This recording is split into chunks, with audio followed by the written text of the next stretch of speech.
제가 처음부터 끝까지 했던 것 중에 지금까지 한 20개, 25개 했는 것 중에 망한 건 하나도 없습니다.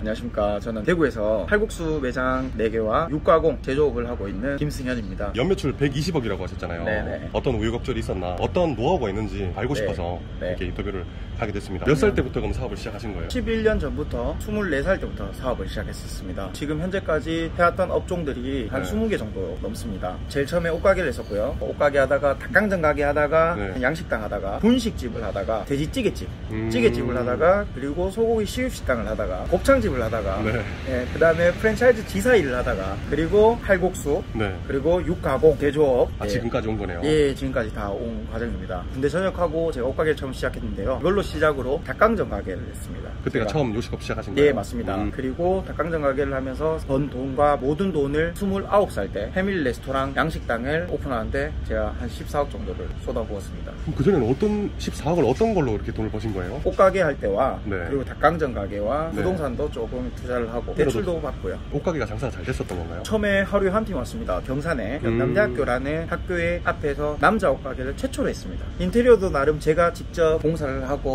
예쁘게 꾸몄는데 사실 돈이 없어서 옷을 사입하고 하는데 자금이 모자라서 간판을 달지 못했습니다. 돈 벌어서 달아야겠다라고 생각을 하고 하다 보니 간판 없는 집이 되어버렸습니다. 하루에 한 팀, 두 팀 오는 수준으로 장사가 되지 않았습니다. 그리고 그 한 팀, 두 팀도 여자 손님들이었어요. 자기 학과 친구 또는 남자친구 생일 선물로 사주러 온 케이스였지. 남자 옷가게인데? 네, 남자 옷가게인데도 불구하고 남자들이 오지 않았어요. 그 이유가 보니까 영남대학교 다니는 학생들이 대다수들이 옷을 사입으면 다 시내 쪽으로 나가고 막 이런 식이다 보니까 여자 옷가게들은 잘 됐으나 남자 옷가게는 되지 않았었어요. 근데 하루에 한 팀, 두 팀 오는 팀들을 정말 친구처럼 2시간씩 커피도 마시고 가게에서 대화 나누면서 소통하면서 얘기하고 놀다 보니 그 한 팀 한 팀들이 모이기 시작하더라고요. 그게 돈으로 생각했더라면 그들하고 2시간씩 얘기를 할 수가 없었겠죠. 소통의 장이었던 거예요, 옷가게보다는. 근데 그게 진정성이 고객들이 알아주게 되면서 다음 달이 되니까 하루에 5팀이 오더라고요. 그리고 저랑 얘기하고 싶고 커피 사들고 음식들을 사들고 저를 만나러 이제 줄 서서 오더라고요. 그럼 가게는 북적북적해 보였겠네요. 그러다가 서로 소통도 시켜주고 서로 친구끼리 연결도 되고 그렇게 그냥 수익 창출보다는 저는 옷가게 하는 거에 있어서 제가 좋아하는 옷을 하였고 그 장에서 여러 사람들과 교류할 수 있고 소통하는 거에 더 재미를 느꼈던 것 같아요. 그 옷가게를 하면서 매출이 어느 정도 늘었었나요? 최고 많이 늘었을 때는 일매출 뭐 한 300까지도 그때 당시 거기 그 장소에서요? 예, 11년 전에 300만원까지. 남자 옷가게가 없는 그 장소에서? 그럼 그 돈을 모아서 요식업을 시작하신 거예요? 네, 그렇죠. 제가 의료업 쪽을 종사했는 게 3년 반 정도 했습니다. 학교 다니면서 학교 다니면서 하신 거예요? 학교에 이제 군대 다녀왔으니까 복학을 해야 되니까 24살 때? 그래서 학교 다니면서 이제 오후에 수업 다 듣고 가게를 문을 열고 2시, 3시 수업이 이제 일찍 다 전부 다 맞췄으니까 오후부터? 3개월이나 5개월 정도는 고객과 소통을 하고 고객에게 사람에게 제가 투자를 했다 보니 5개월 동안 수익은 없었습니다. 적자였죠. 저는 그 열정이 결국에는 뒤에 수확이 되었더라고요. 사람들과 소통하고 사람들을 사귀게 되다 보니 그들이 저의 진정성을 알고 옷을 사는 데에 있어서 꺼리낌 없이 오자마자 알아서 자기네들이 꺼내 입고 거의 셀프 편의점 수준이 되는 것처럼. 그때도 다 거의 여자 손님이었어요? 아니요, 이제 여자 손님들과 남자 손님의 믹스 매치였습니다. 그래서 제가 연인 사이로 만들어준 경우도 있고 그냥 재밌는 가게였었어요. 사실 돈을 버는 것 쪽에 포커스를 뒀었으면 지치고 힘들었을 것 같아요. 근데 사람들하고 소통하는 걸 좋아하다 보니까 좋아하는 걸 즐기다 보니 자연스럽게 고객층이 더 두껍게 넓게 펼쳐졌고 그러다 보니까 수익은 사실 자연스럽게 따라오더라고요. 그러면 그 다음에 어떤 걸 하신 거죠? 닭강정 가게. 돈을 모으셔서 닭강정을 하게 되신 거네요? 그 닭강정을 하게 되었을 때도 남들이 닭강정이 그때 붐이 일어날 때였습니다. 저희 매장은 2년 3년 동안 계속 최고 매출을 찍었어요. 오픈하자마자? 어떻게 그렇게 할 수 있었죠? 체인점이었나요? 네, 체인점이었는데 롱런을 할 수 있었던 건 가맹점주들이 전국 만약에 4,000개가 있었으면 한 500개까지로 축소되고 다 망했을 때도 저희 가게들이 다 잘 됐어요. 다 잘 됐던 이유가 가격대가 저렴한 상품이지 않습니까? 맞아요. 컵당 1,000원, 2,000원짜리 파는데 1,000원, 2,000원짜리 팔면서도 저는 정성을 들였었거든요. 늘 고객의 의견을 받아들이고 고객들과 소통하는 거에 포커스를 두다 보니까 많은 분들이 찾아오셨고 오랫동안 웨이팅을 계속 해주셨었죠. 닭강정을 하시게 되면서 그 다음에 다른 사업을 하신 거네요? 네, 14억을 투자한 거예요. 보증금 2억이었고 월세는 2,200. 대구 많은 분들이 아실 겁니다. BJ라고 얘기하시면 그만큼 타이틀이 있었죠. 제가 29살 때 이제는 타이틀도 갖고 싶고 의욕이 좀 더 앞서서 그 사업을 좀 과감하게 진행을 했던 것 같아요. 다시 그 기회가 온다면 다시는 하지 않았을 것 같아요. 남들이 봤을 때는 대구도 뭐 다 쓸어가겠다라고 생각할 만큼 달에 뭐 2억 5천 3억씩 팔았으니까 한 매장에서 사실 속사정은 단단하지 못했었어요. 수익 구조가 나오지도 않고 체계가 경험을 얻었고 세월을 잃었다. 많은 직원들을 어찌 보면 케어하고 관리를 해야 되다 보니 네. 그때 체계를 많이 배운 거예요. 그래서 저에게 있어서는 PJ는 어떤 존재냐라고 얘기를 하면 네. 아찔하다라고 표현하고 싶어요. 망할 뻔했다. 네, 정말 다 잃을 뻔했으나 나는 죽기 살기로 해서 원금 회수는 했다. 네, 하지만 얻었는 거는 돌이켜보니 많은 경험과 저의 노하우와 시스템을 많이 제가 익혔다. 요식업에 대한 체계를 익혔네요. 네, 그렇죠. 그거 하고 있을 때 제가 다 했던 거죠. 분식집도 했었고 찌개집도 제가 했었고 찌개집도 지하에서 매출을 한 5천씩까지 매출을 올렸었고. 총 몇 개 정도 하셨던 건가요, 그러면? 이 칼국수집 하기 전까지? 네, 개수로 치면 정육점도 지금 4개가 있거든요.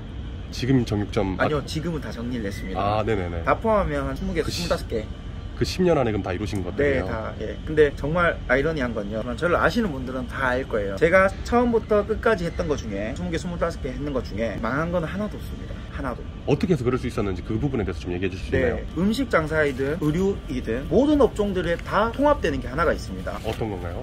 누구에게 팝니까? 음식 먹는 사람 팔고 옷을 입는 사람한테 팔고 모든 것들을 지불을 누가 합니까? 고객이 합니다. 그 고객이 하는 거고 그 상품이 다르다 뿐입니다. 옷을 팔든 시계를 팔든 지갑을 팔든 품목만 다를 뿐이지 그거를 구매하는 사람은 누구입니까? 고객이죠. 고객입니다. 사람입니다. 사람이 가장 우선이고요. 원초적으로 또는 원리적으로 생각을 하면 고객 중심 기준으로 모든 것들을 생각하고 내가 고객의 입장이라고 생각하고 모든 사업들을 시작을 하면 됩니다. 그러면 사장님이 망하지 않았던 이유는 고객에 무조건 초점을 맞춰서 장사를 했다는 건가요? 맞죠. 트렌드이거나 뭐 유행을 앞섰거나 다 의미가 없는 내용인 거죠. 예를 들어 표현해 볼게요. 많은 분들이 음식점을 하시면 아 우리 가게 음식 맛이 못하나? 보통 대다수가 내가 운이 안 좋았거나 또는 우리 가게가 홍보가 잘 안 됐거나 우리 가게 위치가 안 좋거나 자꾸 환경적인 탓만 하게 됩니다. 모든 원인은 저에게 있다고 생각을 해야 됩니다. 아, 내 탓이라고? 네.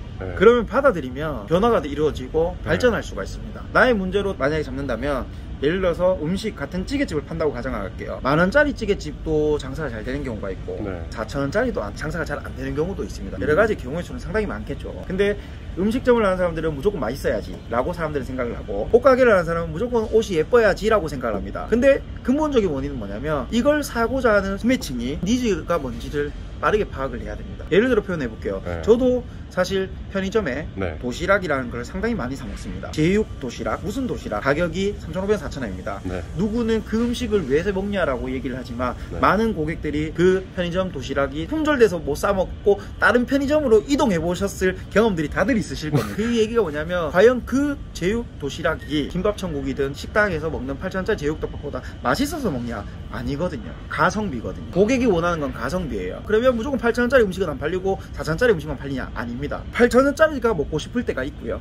4,000원짜리로 내 끼니를 때우고 싶을 때가 있습니다. 이게 고객의 어찌 보면 원하는 니즈인 거예요. 한 예로 들면 그 4,000원짜리의 그 정도 맛에 그 정도로 때우고 그 정도로 편리성으로 먹고 가는 거예요. 저는 만족감을 느꼈기 때문에 지금도 한 달에 3-4번 이상은 또 찾게 되는 거네요. 네, 도시락을 먹습니다. 편의점 도시락을. 그렇기 때문에 무조건 맛있고 맛없고가 중요한 게 아니고 이 고객들이 필요한 게 뭔지 그리고 뭘 요구하는지 어떤 거에 포커스를 둬야 되는지에 따라 다른 거죠. 예를 들어 표현해 볼게요. 만약에 오늘 제가 아침에 출근길에 밥을 먹고 일을 하러 가야겠다고 생각이 들었습니다. 근데 예를 들어서 가격이 10,000원의 한정식 집이었어요. 먹었을 때 적당히 맛있었어도 별로 가성비 안 좋다. 이 가게 안 가고 싶은 가게가 될 거예요. 왜? 사람은요 아침에서 저녁이 돼가면 다들 공감하실 거겠지만 돈의 씀씀이 자체가 따지기 시작했다가 합리적인 소비에서 점점 흐려지기 시작합니다. 아침에는 합리적이었다가 점점 흐려진다는 거죠. 아마 이 얘기를 들어보시면 공감할 거예요. 저도 이거를 제가 분석한 겁니다. 소비자의 심리를. 아침에 사실 내가 10,000원짜리 음식을 먹었을 때 그게 10,000원이라는 음식이 가격으로 봤을 때는 다시 먹고 싶진 않다인데 그 10,000원이 점심 식사의 자리로서 그 10,000원에 그 가격의 음식의 퀄리티가 나오면 이 집 괜찮네. 그게 저녁 약속에 10,000원인데 그 정도 한정식이 나온다면 뭐라고 얘기하시면 이 집 괜찮다. 그리고 술집에 갔는데 술집 안주가 그 정도의 10,000원이면 와 이 집 지긴다 또 오고 싶다 가 됩니다. 그 말은 뭐냐면 내가 사업을 하는 데 있어서 소비자 타겟을 어떻게 할 것인가. 오전 장사를 할 것이면 그만큼 힘듭니다. 대신 저녁 장사로 봤을 때는 가격 대비 성능이 조금 안 나오더라도 분위기에 심취할 수 있다라는 거죠. 사람은